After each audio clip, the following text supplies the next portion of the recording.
ನಮಸ್ಕಾರ ವೀಕ್ಷಕರೇ, ನಾನು ಡಾಕ್ಟರ್ ಮಧು ಕರ್ನಾಟ್, ಸಹಾಯಕ ಪ್ರಾಧ್ಯಾಪಕ ಮನೋವಿಜ್ಞಾನ ವಿಭಾಗ, ಆರ್ವಿ ವಿಶ್ವವಿದ್ಯಾಲಯ, ಬೆಂಗಳೂರು.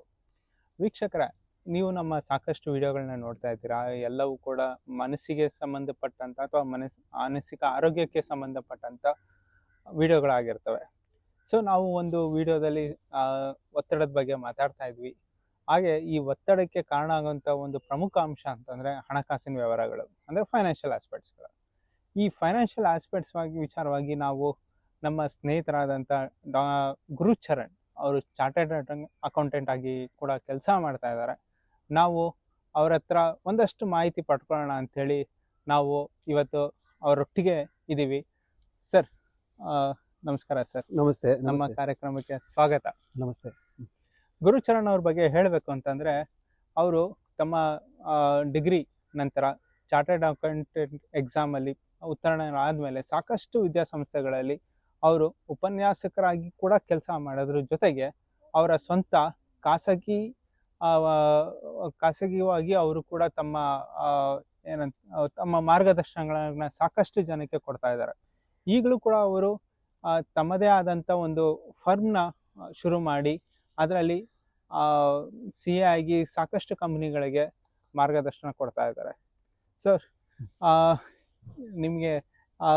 ನಿಮ್ಗಾಗಲೇ ಒಂದಷ್ಟು ವಿಚಾರದ ಬಗ್ಗೆ ಹೇಳಿದ್ದೆ ನಾನು ನಿಮಗೆ. ಈ ಒತ್ತಡ ವಿಚಾರವಾಗಿ ಕಾರಣ ಆಗುವಂಥ ಫೈನಾನ್ಷಿಯಲ್ ಆಸ್ಪೆಕ್ಟ್ಸ್ ವಿಚಾರವಾಗಿ ನಮ್ಮ ವೀಕ್ಷಕರಿಗೆ ನೀವು ಈ ಸಂಚಿಕೆಯಲ್ಲಿ ತಿಳಿಸ್ಕೊಡ್ಬೇಕು ಅಂತ ಕೇಳ್ಕೊತೀನಿ. ಸರ್, ಈ ಫೈನಾನ್ಸ್ ಅಥವಾ ಹಣಕಾಸಿನ ಅಂದರೆ ನಾವು ಪ್ರಮುಖವಾಗಿ ತಿಳ್ಕೊಬೇಕಾಗಿರೋಂಥ ವಿಚಾರಗಳೇನೇನು? ಓಕೆ, ನಮಸ್ತೆ ಎಲ್ಲರಿಗೂ. ಹಣಕಾಸು ಅಂದಾಗ ಮುಖ್ಯವಾಗಿ ನಮಗೆ ಮನಸ್ಸಿಗೆ ಬರೋದು ದುಡ್ಡನ್ನು ಯಾವ ರೀತಿ ಅದನ್ನು ನಾವು ನಿಭಾಯಿಸ್ತೀವಿ ಅಥವಾ ಯಾವ ರೀತಿ ಅದನ್ನು ನಾವು ಸರಿಯಾಗಿ ವಿನಿಯೋಗ ಮಾಡ್ತೀವಿ, ಅದರ ಬಗ್ಗೆ ನಮ್ಮ ಜೀವನ, ಅದ್ರ ಬಗ್ಗೆ ನಾವು ಒತ್ತಡ ಇರುತ್ತೆ. ಸರಿಯಾಗಿ ನಿರ್ವಹಣೆ ಮಾಡಿದ್ರೆ ಒತ್ತಡ ರಹಿತವಾಗಿ ಜೀವನ ಮಾಡಬಹುದು. ಅಥವಾ ನೀವು ಹಣಕಾಸನ್ನು ನೀವು ಬೇರೆ ರೂಪದಲ್ಲಿ ಅಥವಾ ಸರಿಯಾಗಿ ವಿನಿಯೋಗ ಮಾಡದೆ ಹೋದರೆ ಒತ್ತಡ ಜಾಸ್ತಿ ಆಗುತ್ತೆ. ಇಷ್ಟೇ principle. It's very clear principle. ಅಂದರೆ ಸರಿಯಾಗಿ ಬಳಸಿದ್ರೆ ನೀವು ಒತ್ತಡ ರಹಿತವಾಗಿ ಜೀವನ ಮಾಡ್ಬೋದು, ಸರಿಯಾಗಿ ಬಳಸದಿದ್ರೆ ಒತ್ತಡದಿಂದ ಬದುಕಬೇಕಾಗುತ್ತೆ. ಇಷ್ಟೇ. ಸರ್, ಈಗ ನೀವು ಹೇಳಿದ್ರಿ ಸರಿಯಾಗಿ ಬಳಸಬೇಕು, ಸರಿಯಾಗಿ ಬಳಸಬಾರ್ದು ಅಂತೇಳಿ ಅಂತ. ಈಗ ಕೆಲವೊಂದು ವರ್ಷಗಳ ಹಿಂದೆ ಈ ನಾನಾ ಥರ ಟ್ಯಾಕ್ಸ್ಗಳಿರ್ತಿತ್ತು. ಆಮೇಲೆ GST ಬಂತು. GST ಬಂದಾದ್ಮೇಲೆ ಒಂದಷ್ಟು ಕನ್ಫ್ಯೂಷನ್ಸ್ ಇತ್ತು. ಇವಾಗ ಒಂದಷ್ಟು ಕಡಿಮೆ ಆಗಿದೆ. ಆಮೇಲೆ ಈಗ UPI ಪೇಮೆಂಟ್ಸ್ ಬಂದಿದೆ. ಸೊ ನಾನು ಕೂಡ ಕೆಲವೊಂದ್ಸರಿ ನೋಡಿದ್ದೀನಿ, ಕೆಲವೊಂದು ಅಂಗಡಿಗಳಿಗೆ ಹೋದಾಗ ಅಥವಾ ಕೆಲವರು ಒಂದು ರೂಪಾಯಿನ ಇನ್ನೊಬ್ರಿಗೆ ಟ್ರಾನ್ಸ್ಫರ್ ಮಾಡಬೇಕಾದ್ರೂ ಕೂಡ ಅವರು ಟ್ಯಾಕ್ಸ್ ಬಗ್ಗೆ ಯೋಚನೆ ಮಾಡ್ತಿರ್ತಾರೆ. ಅವ್ರಿಗೆ ಎಷ್ಟೇ ಸರಿ ನಾವು ಹೇಳಿದ್ರು ಕೂಡ ಅವರು ಅಷ್ಟು ಬೇಗ ಅದನ್ನು ಒಪ್ಕೊಳ್ತಾರಲ್ಲ. ಈ ಸಾಕಷ್ಟು ಟ್ಯಾಕ್ಸ್ಗಳು ಅಥವಾ ITR ಅಂತ ಫೈಲ್ ಮಾಡಕ್ ಬಂದಾಗ ಒಂದಷ್ಟು ಸಮಸ್ಯೆಗಳಾಗ್ತಾ ಇರ್ತವೆ. ಕೆಲವ್ರಿಗೆ ಅದು ITR ಫೈಲ್ ಮಾಡಬೇಕು ಅಂತಾನೆ ಗೊತ್ತಿರೋದಿಲ್ಲ. ಸೊ ಈ ತರಂತ ಸಂದರ್ಭದಲ್ಲಿ ನಮ್ಮ ದೇಶದಲ್ಲಿ ನಡೆಯುವಂತ ಹಣಕಾಸಿನ ವಿಚಾರದಲ್ಲಿ ನಾವು ಏನೇನು ತಿಳ್ಕೊಬೇಕು, ಯಾವ್ಯಾವ ಅಂಶಗಳನ್ನ ನಾವು ತಲೆಯಲ್ಲಿ ಇಟ್ಕೋಬೇಕು? ಓಕೆ, ಇದು ಮುಖ್ಯವಾಗಿ ಜನಸಾಮಾನ್ಯರಿಗೆ ಮುಖ್ಯವಾಗಿ ಗೊತ್ತಿರಬೇಕನ್ನೋ ವಿಷಯ. ನಮ್ಮ ದೇಶದಲ್ಲಿ ಮುಖ್ಯವಾಗಿ ಹಣಕಾಸನ್ನು ನಿಭಾಯಿಸುವಂಥ ಸಂಸ್ಥೆ ಮಿನಿಸ್ಟ್ರಿ ಆಫ್ ಫೈನಾನ್ಸ್ ಅಂತ. ಮಿನಿಸ್ಟ್ರಿ ಆಫ್ ಫೈನಾನ್ಸ್ ಅನ್ನುವಂಥದ್ದು ನಮ್ಮ ದೇಶದಲ್ಲಿ ಹಣಕಾಸಿನ ಬಗ್ಗೆ ಅವ್ರದ್ದು ಎಲ್ಲವನ್ನೂ ಅವ್ರ ಕಂಟ್ರೋಲಲ್ಲಿರುತ್ತೆ. ಅದನ್ನು ನಿಭಾಯಿಸೋದಕ್ಕಾಗಿ ಕೆಲವೊಂದು ಅಂಗಸಂಸ್ಥೆಗಳನ್ನು ಸ್ಥಾಪನೆ ಮಾಡಿದ್ದಾರೆ ಸರ್ಕಾರದವರು. ಮೊದಲನೇದಾಗಿ ರಿಸರ್ವ್ ಬ್ಯಾಂಕ್ ಆಫ್ ಇಂಡಿಯಾ. ಈ ರಿಸರ್ವ್ ಬ್ಯಾಂಕ್ ಆಫ್ ಇಂಡಿಯಾ ಇದು ಏನು ಮುಖ್ಯವಾಗಿ ಹಣಕಾಸಿನ ಅರಿವು, ಹಣಕಾಸಿನ ಚಲನವಲನವನ್ನು ಕಂಟ್ರೋಲ್ ಮಾಡುವಂಥದ್ದು. ದೇಶಕ್ಕೆ ಬರಬೇಕಾದಂತಹ ವಿದೇಶಿ ವಿನಿಮಯಗಳು, ದೇಶದಲ್ಲಿ ಹಣಕಾಸಿನ ಓಡಾಟ ಎಷ್ಟಿರಬೇಕು ಎಲ್ಲವನ್ನು ಅವರು ದಿನನಿತ್ಯ ಅವರು ಗಮನಿಸ್ತಾ ಇರ್ತಾರೆ. ಓಕೆ, ದೇಶಕ್ಕೆ ಇದು ಒಂದು ಇಲಾಖೆ. ಆದರೆ ಇನ್ನೊಂದು ತೆರಿಗೆ ರೂಪದಲ್ಲಿ ಅದನ್ನು ನಾವು ಕಲೆಕ್ಟ್ ಮಾಡಬೇಕಾಗುತ್ತೆ. ಕೆಲವೊಂದು ನಾವು ಸರ್ಕಾರಕ್ಕೆ ನಡೆಸಬೇಕಾದ್ರೆ ತೆರಿಗೆ ರೂಪದಲ್ಲಿ ಕಲೆಕ್ಟ್ ಮಾಡುತ್ತೆ. ಅದಕ್ಕೆ 2 ಸಂಸ್ಥೆಗಳನ್ನು ಸ್ಥಾಪನೆ ಮಾಡಿದ್ದಾರೆ. ಒಂದು CBDT ಅಂತ, central board of direct tax ಅಂತೀವಿ. ಇನ್ನೊಂದು CBIC, that is central board of indirect taxes ಅಂತ ಇದೆ. ಸೊ 2 ಡಿಪಾರ್ಟ್ಮೆಂಟ್ಗಳನ್ನು ಸ್ಥಾಪನೆ ಮಾಡಿದ್ದಾರೆ. ಒಟ್ಟಿನಲ್ಲಿ ಹೇಳೋದಾದರೆ ಇದಕ್ಕೆ ರೆಗ್ಯುಲೇಟರಿ ಡಿಪಾರ್ಟ್ಮೆಂಟ್ಸ್ ಅಂತ ಹೇಳ್ತೀವಿ. ದೇಶದಲ್ಲಿ ನಾವು ಗಮನದಲ್ಲಿಟ್ಕೊಂಡು ಮಿನಿಸ್ಟ್ರಿ ಆಫ್ ಫೈನಾನ್ಸ್ ಕೆಳಗಡೆ 3 ಅಂಗಸಂಸ್ಥೆಗಳಿದೆ. ಒಂದು ರಿಸರ್ವ್ ಬ್ಯಾಂಕ್ ಆಫ್ ಇಂಡಿಯಾ, ಇನ್ನೊಂದು central board of direct taxes, ಇನ್ನೊಂದು CBIC ಅಂತ. ಈ 3 ಸಂಸ್ಥೆಗಳನ್ನು ಸ್ಥಾಪನೆ ಮಾಡಿದ್ದಾರೆ. ಇವ್ರದ್ದು ಮುಖ್ಯ ಜವಾಬ್ದಾರಿಗಳು ಏನಂದರೆ ಹಣವನ್ನು ಸರಿಯಾಗಿ ವಸ್ತುಗಳಿಗೆ ಯಾವುದು ನಿಯೋಜಿತ ಬಜೆಟ್, ವಾರ್ಷಿಕವಾಗಿ ಬಜೆಟ್ ಅನ್ನು ನೀವು ಮಂಡಿಸಬೇಕಾದ್ರೆ ಮಿನಿಸ್ಟ್ರಿ ಆಫ್ ಫೈನಾನ್ಸ್ ಅವರು ಅದನ್ನು ಇವರು ಸರಿಯಾಗಿ ಅದನ್ನು ನಿಭಾಯಿಸುವಂತ ಕೆಲಸಗಳು ಇವ್ರದ್ದು. ಇದು ನಮ್ಮ ದೇಶದಲ್ಲಿರುವ ಆರ್ಥಿಕ ವ್ಯವಸ್ಥೆ ನಮ್ಮ ಮನಸ್ಸಿನಲ್ಲಿ ಇರುವಂತಹದ್ದು. ಸರಿ ಸರ್, ಆದ್ರೆ ಇದು ಒಬ್ಬ ಸಾಮಾನ್ಯ ವ್ಯಕ್ತಿ ಏನೇನು ಇಟ್ಕೋಬೇಕು ತಲೆಯಲ್ಲಿ? ಸಾಮಾನ್ಯವಾಗಿ ವ್ಯಕ್ತಿಗಳು ಏನು ಗಮನದಲ್ಲಿ ಇಟ್ಕೋಬೇಕಂದ್ರೆ, ಈ ಎಲ್ಲಾ ಸಂಸ್ಥೆಗಳು ಎಲ್ಲವನ್ನು ಗಮನಿಸ್ತಾ ಇರ್ತಾರೆ. ಅದೇ ಸಾಮಾನ್ಯ ಜನರಾಗಿ ನಾವು ಏನ್ ಮಾಡೋದಂದ್ರೆ, ಯಾವುದೇ ಹಣಕಾಸಿನ ವ್ಯವಹಾರ ಮಾಡಬೇಕಾದ್ರೆ ಈ ಅಂಗಸಂಸ್ಥೆಗಳ ಜೊತೆ ನಾವು ಹೊಂದಾಣಿಕೆ ಇದೆಯೇ ಇಲ್ವದನ್ನು, ಅವರು ಮಾಡುವಂತಹ ದಿನನಿತ್ಯದ ವ್ಯವಹಾರಗಳನ್ನು ಈ ಸಂಸ್ಥೆಗಳ ಜೊತೆ ಒಡನಾಟವನ್ನು ಹೊಂದಿರಬೇಕು. ಅಂತಹ ವ್ಯವಹಾರಗಳನ್ನು ಮಾತ್ರ ಅವರು ಕೈಗೆತ್ಕೋಬೇಕು. ಈ ಸಂಸ್ಥೆಗಳನ್ನು ಬಿಟ್ಟು ಬೇರೆ ಇನ್ಯಾವುದಾದರೂ ವ್ಯವಹಾರಗಳು ಮಾಡಿದ್ದಲ್ಲಿ ಅದನ್ನು ಅವರು ನಿರ್ದಾಕ್ಷಿಣ್ಯವಾಗಿ ಅದನ್ನು ಪರಿಗಣಿಸಬಾರ್ದು. ಅದನ್ನು ಅವರು ವ್ಯವಹರಿಸಲೇಬಾರ್ದು. ಅಂತಹ ವ್ಯವಹಾರಗಳನ್ನು ಅವರು ಗಮನಿಸಲೇಬಾರ್ದು. ಸೊ ಈ 3 ಸಂಸ್ಥೆಗಳ ವ್ಯವಹಾರದಲ್ಲಿ ಒಡಂಬಡಿಕೆ ಆಗಿದೆ ಮಾತ್ರ ನೀವು ಪರಿಗಣಿಸಬೇಕು, ಮಿಕ್ಕಿದ್ದೆಲ್ಲವನ್ನು ಅವರು ಪರಿಗಣಿಸಬಾರದು. ಸೊ ಅಂದ್ರೆ ಈಗ ಉದಾಹರಣೆಗೆ ಈಗ ನಾವು GST ಬಿಲ್ ಕೊಡ್ತಾರೆ. ಸೊ ಅಂತ GST ರಿಜಿಸ್ಟರ್ ಆಗಿರೋಂಥ ಸಂಸ್ಥೆಗಳು ಅಥವಾ ಬಿಲ್ ನ ಯಾವಾಗ್ಲೂ ನಾವು ಕೇಳಬೇಕು. ಕರೆಕ್ಟ್. ಬಿಲ್ ಇಲ್ದೇ ಇರೋಂಥ ವಸ್ತುಗಳನ್ನ ನಾವು ಕೇಳಕ್ ನೀವು ಹೇಳಿದಾಗ GST ಅಂತ ಹೇಳಿದ್ರೆ ಇದು ಯಾವ ಕೆಳಗಡೆ ಬರುತ್ತೆ? ಇದು ಇಂಡೈರೆಕ್ಟ್ ಟ್ಯಾಕ್ಸ್ ಕೆಳಗಡೆ ಬರುತ್ತೆ. ಸೊ ಅದಕ್ಕೆ CBIC ಅಂತ ಅದು ಆಲ್ರೆಡಿ ಸಂಸ್ಥೆ ಒಂದು ಹುಟ್ಟಾಕಿದೆ. ಸೊ ಇದು ಕನೆಕ್ಟ್ ಆಗಿದೆ. ಸೊ ವ್ಯವಹರಿಸಬೇಕಾದ್ರೆ ಮುಖ್ಯವಾಗಿ ಸಾಮಾನ್ಯ ಜನರು ಏನ್ ಗಮನಿಸಬೇಕಂದ್ರೆ, ಈ 3 ಸಂಸ್ಥೆಗಳ ಜೊತೆ ಅದು ಯಾವುದೇ ವ್ಯವಹಾರವು ಲಿಂಕ್ ಆಗಿದೆಯಾ ಇಲ್ವಾ ಅಂತ ಗಮನಿಸಬೇಕು. ಓಕೆ, ಅಂದ್ರೆ ಈಗ ಅದನ್ನೇ ಯಾವ್ದು ರಿಜಿಸ್ಟರ್ ಆಗಿ ಯಾರು ಬಿಲ್ ಅಲ್ಲಿ ಪಾರದರ್ಶಕವಾಗಿ ಕೊಡ್ತಾರೋ ಅಂತವ್ರ ಜೊತೆ ನಾವು ವ್ಯವಹರಿಸಬೇಕು. Correct, you are right. Okay sir, ಈಗ ಇದು GST ಬಗ್ಗೆ ಆಯ್ತು. ಈಗ ವೈಯಕ್ತಿಕವಾಗಿ ನಾವು ಒಂದಷ್ಟು ಟ್ಯಾಕ್ಸ್ ಕಟ್ತೀವಲ್ವಾ? ಸೊ ಆ ಟ್ಯಾಕ್ಸ್ ಕಟ್ಟೋದಕ್ಕೆ ಯಾಕೆ ಕಟ್ಟಬೇಕು? ಅಥವಾ ನಾವು ಈಗಾಗಲೇ ಸಾಕಷ್ಟು ಬೇರೆ ಬೇರೆ ರೀತಿಯಲ್ಲಿ ತೆರಿಗೆ ಕಟ್ತಾ ಇರ್ತೀವಿ. ಈ ಟ್ಯಾಕ್ಸ್ನು ಯಾಕೆ ಕಟ್ಬೇಕು ನಾವು? ಓಕೆ, ತೆರಿಗೆ ಅಂದರೆ ಏನು? ಅದು ದೇಶ ನಡೆಸುವುದಕ್ಕಾಗಿ ಬರುವಂತಹ ಹಣ.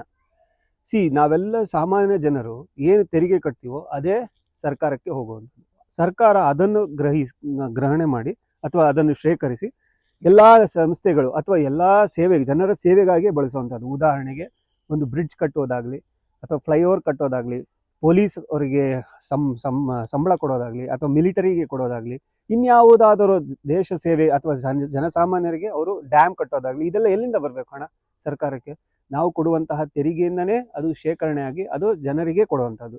ಸೊ ಇದೇ ರೀತಿ ತೆರಿಗೆ ಮುಖ್ಯವಾಗಿ ಇದು ಜನಸಾಮಾನ್ಯರಿಗೆ ಬಳಸುವಂಥದ್ದು. ಸರ್, ಈಗ ಓಲ್ಡ್ ಟ್ಯಾಕ್ಸ್ ಮತ್ತೆ ನ್ಯೂ ಟ್ಯಾಕ್ಸ್ ಅಂತ ಇದೆ. ಈಗ ಓಲ್ಡ್ ಟ್ಯಾಕ್ಸ್ ಮುಂಚೆ ಒಂದಷ್ಟು ವರ್ಷಗಳಿಂದ ಎಲ್ಲರೂ ಕೂಡ ಓಲ್ಡ್ ಟ್ಯಾಕ್ಸ್ ಅಲ್ಲಿ ಇರ್ತಿದ್ರು. ಅಂದ್ರೆ ಈ ಹೊಸ ಟ್ಯಾಕ್ಸ್ ಅಂತ ಒಂದು ಕಾನ್ಸೆಪ್ಟ್ ಬಂದಿದ ತಕ್ಷಣ ಅದರಲ್ಲಿ ಕನ್ಫ್ಯೂಷನ್ಸ್ ಇದೆ. ಸೊ ಯಾವ್ದನ್ನ ತಗೊಂಡ್ರೆ ಬೆಸ್ಟ್ ಆಗುತ್ತೆ? ಓಕೆ, ಇದು ನಾನು ಏನು ಹೇಳೋದಂದ್ರೆ, ಈಗ ನಮಗೆ ಆಪ್ಷನ್ಸ್ ಕೊಟ್ಟಿದ್ದಾರೆ. ಮುಂಚೆ ಯಾವುದೇ ರೀತಿಯಾದಂತಹ ಅವಕಾಶಗಳಿರಲಿಲ್ಲ, ಚಾಯ್ಸ್ ಮಾಡೋ ಅವಕಾಶ ಇರಲಿಲ್ಲ. ಅವ್ರು ಏನು ಇಟ್ಟಿದ್ರು ಅದೇ ನಾವು ಫೈಲ್ ಮಾಡಬೇಕಾಗಿತ್ತು. ಈಗ ಸರ್ಕಾರದವ್ರದ್ದು ಒಂದು ಆಪ್ಷನ್ ಕೊಟ್ಟಿದ್ದಾರೆ. ನೀವು ಓಲ್ಡ್ ರೆಜಿಮ್ ಆದ್ರೂ ಹೋಗಿ ನ್ಯೂ ರೆಜಿಮ್ ಅಂತ ಒಂದು ಆಪ್ಷನ್ ಕೊಟ್ಟಿದ್ದಾರೆ. ಓಲ್ಡ್ ರೆಜಿಮ್ ಅನ್ನು ಹೇಳುತ್ತೆ, ನೀನು ಎಲ್ಲಾ ತರ ಡಿಡಕ್ಷನ್ಸ್ ತಗೋಬಹುದು, ಕೆಲವೊಂದು ನಿನಗೆ ಅನುದಾನಗಳು ಕೊಡುತ್ತೆ, ಲೈಕ್ ಟ್ಯಾಕ್ಸ್ ಅಲ್ಲಿ ಅದು ನಿಮಗೆ ಓಲ್ಡ್ ರೆಜಿಮ್ ಅಲ್ಲಿ ಸಿಗುತ್ತೆ. ಕೆಲವೊಂದು ನ್ಯೂ ರೆಜಿಮ್ ಅಲ್ಲಿ ಫ್ಲಾಟ್ ರೇಟ್ ಅವರು ಜಾಸ್ತಿ ಟ್ಯಾಕ್ಸ್ ಸ್ಲ್ಯಾಬ್ ಜಾಸ್ತಿ ಮಾಡೋದು, 12 ಲಕ್ಷಕ್ಕೆ ರೈಸ್ ಮಾಡೋದು. ಸೊ ಇಲ್ಲಿ ನೀನು ಸೇವಿಂಗ್ಸ್ ಮಾಡಬೇಡ, ನಿನಗೆ ಟ್ಯಾಕ್ಸ್ ಬ್ರಾಕೆಟೇ ಜಾಸ್ತಿ ಮಾಡ್ತೀನಿ ಅಂತ ಹೇಳೋದು. So old regime new regime ಎರಡೂ ತೆರಿಗೆದಾರರಿಗೆ ಒಳ್ಳೇದೇ, ಆದರೆ ಅದು ಯಾವ ರೀತಿಯಲ್ಲಿ ಅವರು ತೆರಿಗೆ ಹೆಚ್ಚಾಗ್ತದೆ ಅದನ್ನು ಗಮನದಲ್ಲಿ ಇಟ್ಕೊಂಡು ಮಾಡಬೇಕಾಗ್ತದೆ. ನನಗೇನಂದ್ರೆ, old regime new regime is both. ಅದು ಹಳೆಯಲ್ಲಿ ಡಿಡಕ್ಷನ್ಸ್ ಕೊಡ್ತೀವಿ, ಇಲ್ಲಿ ನಾವು ಕೊಡಲ್ಲ. ಬಟ್ ಇಲ್ಲಿ ಟ್ಯಾಕ್ಸ್ ಸ್ಲ್ಯಾಬ್ ರೇಟ್ ಜಾಸ್ತಿ ಮಾಡೋದು 12 ಲಕ್ಷವರೆಗೂ. So old regime new regime ಅನ್ನೋದನ್ನ ನಾವು ಕಂಪ್ಯೂಟ್ ಮಾಡಬೇಕಾದ್ರೆ ನೋಡ್ಬೇಕಾಗುತ್ತೆ, ಯಾವುದು ನಿಮಗೆ ಬೆನಿಫಿಟ್ ಆಗ್ತದೆ ಅದು ಮಾತ್ರ ನೀವು ಸೆಲೆಕ್ಟ್ ಮಾಡ್ಕೋಬೇಕಾಗುತ್ತೆ. ಸರ್, ಒಂದು ವೈಯಕ್ತಿಕವಾಗಿ ಅಂತ ಒಂದು ಪ್ರಶ್ನೆ ನನಗೆ ಗೊತ್ತು, ಆದ್ರೂ ಕೂಡ ಇದು ಜಸ್ಟ್ ಒಂದು ಕ್ಯೂರಿಯಾಸಿಟಿ. ಈಗ ಉದಾಹರಣೆಗೆ ಒಬ್ಬ ವ್ಯಕ್ತಿಗೆ ಎಷ್ಟು ಆದಾಯ ಇದ್ರೆ ಅವನು ಹೊಸ ಟ್ಯಾಕ್ಸ್ ಹೋಗ್ಬೋದು, ಮತ್ತೆ ಹಳೆ ಟ್ಯಾಕ್ಸ್ ಅಲ್ಲೇ ಉಳ್ಕೋಬಹುದು? ಇದು ಒಳ್ಳೆ ಪ್ರಶ್ನೆ. ಏನಂದ್ರೆ ಓಲ್ಡ್ ರೆಜಿಮ್ ಅನ್ನೋದು ಅದ್ರ ಬೆನಿಫಿಟ್ಸ್ ಏನಂದ್ರೆ, ನೀವು ಕೆಲವೊಂದು ಡಿಡಕ್ಷನ್ಸ್ ಇತ್ತು. ಉದಾಹರಣೆಗೆ ನೀವು ಸೆಕ್ಷನ್ 80C, ಕೆಲವೊಂದು 80D ATG ಅಂತದೆಲ್ಲ ಸೆಕ್ಷನ್ಸ್ಗಳಿತ್ತು. ಅದನ್ನು ನೀವು ಓಲ್ಡ್ ರೆಜಿಮಲ್ಲಿ ತೊಗೊಳ್ತಾ ಇದ್ರಿ. ಬಟ್ ನೀವು ನ್ಯೂ ರೆಜಿಮಿಗೆ ಬಂದರೆ ಅದೆಲ್ಲ ಏನು ಕೊಡಲ್ಲ. Okay, that is one point. ಅದು ಏನಂದರೆ ನೀವು ಅಲ್ಲಿ ಟ್ಯಾಕ್ಸ್ ಲ್ಯಾಬ್ ನೀವು ಇನ್ಕ್ರೀಸ್ ಮಾಡಿದ್ರು ಅಂದರೆ ನೀವು 12 lakhsವರೆಗೂ ನಿಮ್ಗೆ ಇನ್ಕಮ್ ಇಲ್ಲದೆ ಹೋದರೆ ಅಲ್ಲಿವರೆಗೂ ನೀವು ಟ್ಯಾಕ್ಸ್ ಪೇ ಮಾಡೋದಿಲ್ಲ. ಬಟ್ ನೀವು ಇಲ್ಲಿ ಆ ಬೆನಿಫಿಟ್ಸ್ ಇಲ್ಲಿ ತೊಗೊಳಂಗಿಲ್ಲ. See when you are opting for old regime you cannot go for new regime. Okay, that is the main difference. So ಅಂದ್ರೆ ಅರ್ಥ ಏನಂದ್ರೆ ಇರ್ರೆಸ್ಪೆಕ್ಟಿವ್ ಆಫ್ ನಿಮ್ದು ಎಷ್ಟೇ ಇನ್ಕಮ್ ಇರ್ಲಿ, ನಿಮ್ಮ ಡಿಡಕ್ಷನ್ಸ್ ಆಧಾರದ ಮೇಲೆ ನೀವು ಓಲ್ಡ್ ರೆಜಿಮ್ಗೆ ಹೋಗ್ಬೇಕು ಅಥವಾ ನ್ಯೂ ರೆಜಿಮ್ಗೆ ಹೋಗ್ಬೇಕು ಅನ್ನೋದು ನಾವು ಡಿಸೈಡ್ ಮಾಡ್ಬೇಕಾಗಿರೋದು. ಸೊ ನಮ್ಮಲ್ಲಿ ಈಗ ಉದಾಹರಣೆಗೆ ನಾವು ಜಾಸ್ತಿ ಇದು EMI ಕಟ್ತೀವಿ ಅಂದ್ರೆ ಹೌಸ್ ಲೋನ್ ಕಟ್ತಿದ್ರೆ, ಅಥವಾ ನಾವು ಪ್ರತಿ ವರ್ಷನೂ ಈ PPF ಇನ್ನೊಂದು ಮತ್ತೊಂದು ಏನೋ ಒಂದು ಮಾಡ್ತಿದ್ರೆ, ಸೊ ಓಲ್ಡ್ ರೆಜಿಮ್ ಅಲ್ಲಿ ಇದ್ರೆ ಬೆಸ್ಟ್. ಇಲ್ಲಪ್ಪ ನಾನು ಇಂತರದೆಲ್ಲ ಏನು ಮಾಡ್ತಿಲ್ಲ ಅಂತಂದ್ರೆ ಹೊಸ ರೆಜಿಮ್ ಅಲ್ಲಿ ಇರೋದು ಬೆಸ್ಟ್. ಓಕೆ, ನಾನೇನು ಹೇಳ್ತೀನಿ ಈ ಪ್ರಶ್ನೆಯನ್ನು ನಾನು ಯಾವ ರೀತಿ ಉತ್ತರಿಸ್ಬೋದು ಅಂದರೆ, ನೀವು ಎರಡೂ ಕಂಪ್ಯೂಟ್ ಮಾಡಿ. ನಿಮ್ಮಲ್ಲಿರುವಂಥ ಆದಾಯವನ್ನು ಎರಡೂ ಆಪ್ಷನಲ್ಲಿ ಹಾಕ್ಬಿಡಿ. Whether old regime or new regime ಎರಡೂ ನೀವು ಒಂದು ಕಡೆ ಹಾಕಿ ಅದರಲ್ಲಿ ನಿಮಗೆ ಯಾವುದು ತುಂಬಾನೇ ಬೆನಿಫಿಟ್ ಆಗಿರುತ್ತೆ, ಎಲ್ಲಿ ಟ್ಯಾಕ್ಸ್ ಕಮ್ಮಿ ಆಗ್ತದೆ ಅದನ್ನು ಒಂದ್ಸರಿ ಗಮನಿಸ್ಕೊಳ್ಳಿ. ಅದೇ ನೀವು ಅದನ್ನು ಗಮನದಲ್ಲಿ ಇಟ್ಕೊಂಡು ನೀವು ಅದನ್ನು ನೀವು ಪೇ ಮಾಡುವಂಥದ್ದು ನೀವು ಆಪ್ಟ್ ಮಾಡಬೇಕು. ಇಲ್ಲ ನಿಮಗೆ ಓಲ್ಡ್ ರೆಜಿಮಲ್ಲೇ ಬೆನಿಫಿಟ್ಸ್ ಜಾಸ್ತಿ ಉಂಟಂದ್ರೆ ಕಂಟಿನ್ಯೂ ಮಾಡಿ. Okay, that is what. ಏನಂದ್ರೆ ಕನ್ಕ್ಲೂಷನ್ ಏನು ಮಾಡ್ಬೇಕಂದ್ರೆ, ನೀವು ಯಾವುದ್ರಲ್ಲಿ ನಿಮಗೆ ತೆರಿಗೆದಾರರಿಗೆ ತುಂಬ ಏನಂದ್ರೆ ಸಹಾಯ ಆಗ್ತದೋ, ಅದೆಲ್ಲಿ ತೆರಿಗೆ ಕಮ್ಮಿ ಕಟ್ಬೋದೋ ಅದನ್ನ ನೀವು ಸೆಲೆಕ್ಟ್ ಮಾಡ್ಕೊಳ್ಳೋದೇ ಒಳ್ಳೇದು. ಓಕೆ, ಇದು ಸರಿಯಾಗಿದೆ.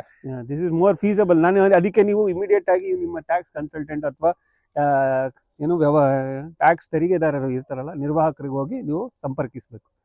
ಸರಿ ಸರ್. ಈಗ ನಾನು ಒಂದು ಮಾತು ಕೇಳ್ತಿದ್ದೆ. ಈಗ ಒಬ್ರು ಯಾರು ದೊಡ್ಡ ಹಣಕಾಸಿನ ವ್ಯಕ್ತಿಗಳು ಹೇಳ್ತಿದ್ರು, ನಾವು ದುಡಿಯೋ ಆದಾಯದಲ್ಲಿ ಫಸ್ಟ್ ಉಳಿಸ್ಬೇಕು, ಆಮೇಲೆ ನಂತರ ಎಕ್ಸ್ಪೆಂಡಿಚರ್ಸ್ ಮಾಡ್ಬೇಕು ಅಂತ. ಆದ್ರೆ ನಾವು ಸಾಮಾನ್ಯವಾಗಿ ನಾವೇನ್ ಮಾಡ್ತೀವಿ ಅಂದ್ರೆ ಫಸ್ಟ್ ಎಕ್ಸ್ಪೆನ್ಸಸ್ ಎಲ್ಲ ಲೆಕ್ಕ ಹಾಕ್ತಿವಿ, ಆಮೇಲೆ ಉಳಿದಿದ್ನ ನಾವು ಸೇವಿಂಗ್ಸ್ ಮಾಡ್ತೀವಿ. ಯಾಕೆಂತಂದ್ರೆ ನನಗನ್ಸೋ ಪ್ರಕಾರ ಏನಂತಂದ್ರೆ ನಾವು ಈಗಾಗ್ಲೇ ಕಮಿಟ್ ಆಗ್ಬಿಟ್ಟಿರ್ತೀವಿ ಅಲ್ವಾ. ಹಾಗಾದ್ರೆ ಈ ಸೇವಿಂಗ್ಸ್ ಅಂತಂದ್ರೆ ಹೇಗಿರ್ಬೇಕು, ಎಷ್ಟು ಪರ್ಸೆಂಟೇಜ್ ಇದ್ರೆ ಒಳ್ಳೇದು, ಮತ್ತೆ ಇದು ಬರೀ ಸೇವಿಂಗ್ಸ್ ಅಲ್ಲೇ ಇರ್ಬೇಕಾ, ಅಥವಾ ನಾವು ಎಮರ್ಜೆನ್ಸಿಗೆ ಅಂತೇಳಿ ಒಂದಷ್ಟು ಫಂಡ್ ಇಟ್ಕೋಬೇಕಾ, ಇಲ್ಲ 100% ಆಗಿ ಆಯ್ತಪ್ಪ ಅದನ್ನೆಲ್ಲಾನು ಕೂಡ ಖರ್ಚು ಮಾಡೋಣ ಅಂತ ಇರ್ಬೇಕಾ? ಈ ಸೇವಿಂಗ್ಸ್ ಅಂದ್ರೆ ಹೇಗೆ, ಏನು? ಓಕೆ, ಸೇವಿಂಗ್ಸ್ ಅನ್ನುವಂಥದ್ದು ಒಂದು ಮುಖ್ಯವಾದ ಅಂಶ. ಇದು ಒಂದು ರೀತಿಯಾದಂತಹ ಮುಂದಿನ ದಿನಗಳಿಗೆ ಅಥವಾ ಮುಂದಿನ ನಿಮ್ಮ ಜೀವನದ ಅಂತ್ಯಕಾಲಕ್ಕೆ ಬೇಕಾಗುವಂತಹ ಒಂದು ಸಣ್ಣ ಹೂಡಿಕೆ, ಈಗಲಿಂದ ಮಾಡುವಂತಹ ಒಂದು ಚಿಕ್ಕದಾದಂತಹ ಹೂಡಿಕೆ. ಹಣಿ ಹಣಿ ಗೂಡಿದರೆ ಹಳ್ಳ ಥರ ಆಗುವಂಥ ಒಂದು ಪ್ರಕ್ರಿಯೆ ಸೇವಿಂಗ್ಸ್ ಅಂದರೆ. ಈ ರೀತಿ ಮಾಡಬೇಕಾದ್ರೆ ನಿಮಗೆ 10 ಹಲವು ಬಗೆಯ ದಾರಿಗಳಿದೆ. ಯಾವ ರೀತಿ ಅಂದರೆ ನಿಮಗೆ ಬೇಕಾದಂಥ ದಾರಿಗಳು ನಿಮ್ಮ ಮೇಲೆ ಅವಲಂಬಿತವಾಗುತ್ತೆ, ನಿಮ್ಮ ಗುಣಗಳ ಬಗ್ಗೆ ಅವಲಂಬಿತವಾಗುತ್ತೆ. ಮೊದಲನೇದಾಗಿ ನೀವು ರಿಸ್ಕ್ ಅಂದರೆ ಅದ್ರ ಬಗ್ಗೆ ಅತಿಯಾದ ನೀವು ಯಾವುದೇ ರೀತಿಯಾಗಿ ನಾನು ಪರವಾಗಿಲ್ಲ ನಾನು ತಗೋಬೋದು ರಿಸ್ಕ್ ತಗೊಳ್ಳೋದಾದರೆ ನೀವು ಶೇರ್ ಮಾರುಕಟ್ಟೆಗೆ ಹೋಗ್ಬೋದು, ಅಲ್ಲಿ ಹೂಡಿಕೆ ಮಾಡುವಂಥದ್ದು. ಇದೆಲ್ಲ ನಾನು ಹೇಳ್ತಾರೆ ಹೂಡಿಕೆ ಬಗ್ಗೆ ದಾರಿಗಳು, ಹೂಡಿಕೆಯ ದಾರಿಗಳು. ಅದು ನಿಮ್ಮ ವೈಯಕ್ತಿಕ ವಿಚಾರದ ಮೇಲೆ ಇದು ಅವಲಂಬಿತವಾಗುವಂಥದ್ದು. ಇದು ಎಲ್ಲರಿಗೂ ಒಂದೇ ರೀತಿ ಅಲ್ಲ, ಇದು ವ್ಯಕ್ತಿಗಳ ಮೇಲೆ ಅವಲಂಬಿತವಾಗುವಂಥದ್ದು. ನಾನು ಒಬ್ಬ ರಿಸ್ಕ್ ತುಂಬ ತಗೋಬೋದು ಅನ್ನೋದಾದರೆ ನೀವು ಷೇರು ಮಾರುಕಟ್ಟೆ ಅಥವಾ ಯಾವುದಾದ್ರೂ ಗೋಲ್ಡ್ ಮಾರ್ಕೆಟ್, ಬುಲಿಯನ್ ಮಾರ್ಕೆಟ್ಗಳಿಗೆ ಹೋಗಿ ನೀವು ಇನ್ವೆಸ್ಟ್ ಮಾಡುವಂಥದ್ದು ಒಬ್ಬ ರಿಸ್ಕ್ ಟೇಕರ್. ಆದರೆ ಜಾಸ್ತಿ ಇದ್ರೆ ಇನ್ನೊಬ್ಬ ವ್ಯಕ್ತಿ ಅಥವಾ ನಾನು ಇನ್ನೂ ಜಾಸ್ತಿ ಅರ್ನ್ ಮಾಡಬೇಕಾಗಿ ರಿಸ್ಕ್ ತಗೊಳ್ಳೋ ಕೆಪಾಸಿಟಿ ಇದ್ದವನು ಈ ರೀತಿಯಾಗಿ ಹೋಗುವಂಥದ್ದು, ಈ ದಾರಿಲಿ ಹೋಗ್ಬೋದು. ಇನ್ನೊಂದು ವ್ಯಕ್ತಿ ಹೇಳ್ತಾನೆ ನನಗೆ ಅಷ್ಟು ರಿಸ್ಕ್ ತಗೊಳ್ಳೋ ಅವಶ್ಯಕತೆ ಇಲ್ಲ, ನಾನು ಅಷ್ಟು ಒತ್ತಡ ತಗೊಳ್ಳೋ ನನಗೆ ಅಷ್ಟು ಸಾಮರ್ಥ್ಯ ಇಲ್ಲ ಅಥವಾ ಅಷ್ಟು ದುಡ್ಡು ಇಲ್ಲ ಅನ್ನೋದಾದರೆ ಒಬ್ಬ ವ್ಯಕ್ತಿ ಸಾಮಾನ್ಯವಾಗಿ ಅವನು ಬ್ಯಾಂಕ್ನ FDಗಳ ಅಥವಾ ಇನ್ಯಾವುದಾದ್ರೂ ಗೌರ್ಮೆಂಟ್ ಬಾಂಡ್ಗಳಲ್ಲಿ ಅಥವಾ ಇನ್ಯಾವುದಾದ್ರೂ ಇನ್ನಿತರ ಸಂಸ್ಥೆಗಳ FD ಅನ್ಸೆಕ್ಯೂರ್ಡ್ ಡೆಪಾಸಿಟ್ಸ್ಗಳ ಮೇಲೆ ಕೂಡ ಇಡುವಂಥ ಅವಕಾಶಗಳಿದೆ. ಇದು ಇನ್ನೊಂದು ದಾರಿ. ಇದೆಲ್ಲ ಅವಲಂಬಿತ ಆಗಿರೋದು ವ್ಯಕ್ತಿಯ ಗುಣಗಳ ಬಗ್ಗೆ. ಮುಂದೆ ಸರಿ ಸರ್, ನೀವು ಇನ್ವೆಸ್ಟ್ಮೆಂಟ್ ಅಂತ ಹೇಳತ್ರಿ, ನಾನು ಅದ್ರ ವಿಚಾರವಾಗಿ ಬರ್ತೀನಿ.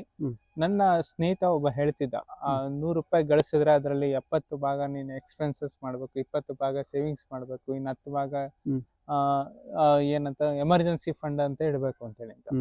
ಉದಾಹರಣೆಗೆ ನನಗೆ ಉದಾಹರಣೆಗೆ ನಾನು ಆ 20 ಭಾಗ ಸೇವಿಂಗ್ಸ್ ಅಲ್ಲಿ ನಾನು ಅದನ್ನ ಹಾಗೆ ಇಟ್ಕೊಂಡ್ರೆ ಬೆಸ್ಟ್ ಅಥವಾ ನೀವು ಹೇಳದಂಗೆ ಹೂಡಿಕೆ ಮಾಡಿದ್ರೆ ಬೆಸ್ಟ್? ಓಕೆ, ಒಳ್ಳೆ ಪ್ರಶ್ನೆ. ಇದು 20% ಏನಿದೆ ನೀವು ಹೇಳಿದ್ರಲ್ಲ, 20% ನೀವು ಸೇವಿಂಗ್ಸ್ ಅಂತ ಮಾಡ್ತಿದ್ದೀರಿ. ಓಕೆ, ಈ ಸೇವಿಂಗ್ಸನ್ನು ನೀವು 2 ಮುಖ್ಯವಾದ ಅಂಶ ಗಮನಿಸಬೇಕು. ನೀವು ಹೇಳೋದಾದರೆ ಎಷ್ಟು ಅದನ್ನು ಬಡ್ಡಿ ಬರುವಂಥದ್ದು. ನೀವು ಫಾರ್ ಎಕ್ಸಾಂಪಲ್ ನೀವು FD ಮುಖಾಂತರ ಇಡೋದಾದರೆ ಬ್ಯಾಂಕಿನಲ್ಲಿ ನಿಮಗೆ ಮ್ಯಾಕ್ಸಿಮಮ್ 7ರಿಂದ 8% ಬಡ್ಡಿ ವಾರ್ಷಿಕ. ನಾನು ಹೇಳ್ತಾ ಇರೋದು ವಾರ್ಷಿಕ ಬಡ್ಡಿ. ಇದೇ ನೀನು ಅದೇ 20%ಅನ್ನು ನೀವು ಮ್ಯೂಚುವಲ್ ಫಂಡ್ ಅಥವಾ ಷೇರು ಮಾರುಕಟ್ಟೆ ಅಥವಾ ಇನ್ಯಾವುದಾದ್ರೂ ಬಾಂಡ್ಗಳಲ್ಲಿ ಇನ್ವೆಸ್ಟ್ ಮಾಡೋದಾದರೆ ನಿಮಗೆ ಅದಕ್ಕಿಂತ ಅಧಿಕವಾಗಿ ಲಾಭವನ್ನು ಪಡೆಯುವಂಥದ್ದು. ಈವನ್ 15%, 20% ಕೂಡ ನೀವು ಬರುವಂಥದ್ದು. ನೀವು ಅಲ್ಟಿಮೇಟ್ಲಿ ನಿಮಗೆ ರಿಟರ್ನ್ಸ್ ಎಷ್ಟು ಬರ್ತದೆ, ರಿಸ್ಕ್ ಆ್ಯಂಡ್ ರಿಟರ್ನ್ ಎರಡೂ ಒಂದೇ ಸೋರ್ಡ್, ಎರಡು ಎಡ್ಜ್ ಇದ್ದಂಗೆ. ರಿಸ್ಕ್ ರಿಟರ್ನ್, ನೀವು ಜಾಸ್ತಿ ರಿಸ್ಕ್ ತೊಗೊಂಡು ಹೈ ರಿಟರ್ನ್ ತೊಗೋದಾದರೆ ನೀವು ರಿಸ್ಕ್ ತೊಗೋಬೋದು. ಓಕೆ, ನನಗೆ ಸಜೆಸ್ಟ್ ಮಾಡೋದಂದರೆ ಆದಷ್ಟು ನೀವು ರಿಸ್ಕನ್ನು ಕಮ್ಮಿ ಮಾಡಿ. ರಿಟರ್ನು ಜಾಸ್ತಿ ರಿಟರ್ನ್ ಬರುತ್ತೆ, ರಿಸ್ಕು ಇದು ಮಾಡ್ಕೊಳಕ್ಕೆ ಹೋಗ್ಬೇಡಿ. ನನ್ನ ಸಜೆಷನ್ ಏನಂದರೆ ಆದಷ್ಟು ರಿಸ್ಕನ್ನು ಕಮ್ಮಿ ಮಾಡಿ. ರಿಟರ್ನ್ ಜಾಸ್ತಿ ಕೊಡ್ತಾರೆ ಅಂದ್ಬಿಟ್ಟು ನೀವು ಇನ್ವೆಸ್ಟ್ ಮಾಡೋದಾದರೆ ನೀವು ಕೈ ಸುಟ್ಕೊಳ್ತೀರ. ಓಕೆ ಸರ್, ಈಗ ನೀವು ಈ ಸೇವಿಂಗ್ಸ್ ಬಂದಾಗೆಲ್ಲ ನೀವು ಇನ್ವೆಸ್ಟ್ಮೆಂಟ್ ಬಗ್ಗೆ ಸ್ವಲ್ಪ ಜಾಸ್ತಿ ಹೇಳ್ತಿದ್ದೀರಾ. ಸೊ ಈ ಇನ್ವೆಸ್ಟ್ಮೆಂಟ್ ಅಂತ ಬಂದಾಗ ನಾನು ಕೂಡ ಸಾಕಷ್ಟು ವಿಡಿಯೋಗಳು, ಆರ್ಟಿಕಲ್ಸ್ ನೋಡ್ತಾ ಇರ್ತೀನಿ. ಈ ಇನ್ಫ್ಲೇಷನ್ ರೇಟ್ ಅಂತ ಹೇಳ್ತಾರೆ. ಹಂಗಂದ್ರೆ ಏನು ಸರ್? ಇನ್ಫ್ಲೇಷನ್ ಅಂದರೆ ವಸ್ತುಗಳ ಬೆಲೆಯ ಏರಿಕೆ. ಸಾಮಾನ್ಯದಲ್ಲಿ ಜನರು ನಾವು ಯಾವುದೇ ಒಂದು ಪದಾರ್ಥ ಪರ್ಚೇಸ್ ಮಾಡೋದಾದರೆ ಆ ಮಾರುಕಟ್ಟೆಯಲ್ಲಿ ಬೆಲೆ ಜಾಸ್ತಿ ಆಗ್ತಾ ಹೋಗುತ್ತೆ. ಸೊ ಅದಕ್ಕೆ ಎಕನಾಮಿಕ್ಸಲ್ಲಿ ಇನ್ಫ್ಲೇಷನ್ಸ್ ಅಂತ ಹೇಳ್ತೀವಿ. ವಸ್ತುಗಳ ಬೇಡಿಕೆ ಬೆಲೆ ಏರಿಕೆ ಆಗೋದಕ್ಕೆ ನಾವು ಇನ್ಫ್ಲೇಷನ್ ಆಗ್ತದೆ. ಯಾಕೆ ಅದು ಬೆಲೆ ಏರಿಕೆ ಆಗ್ತದೆ?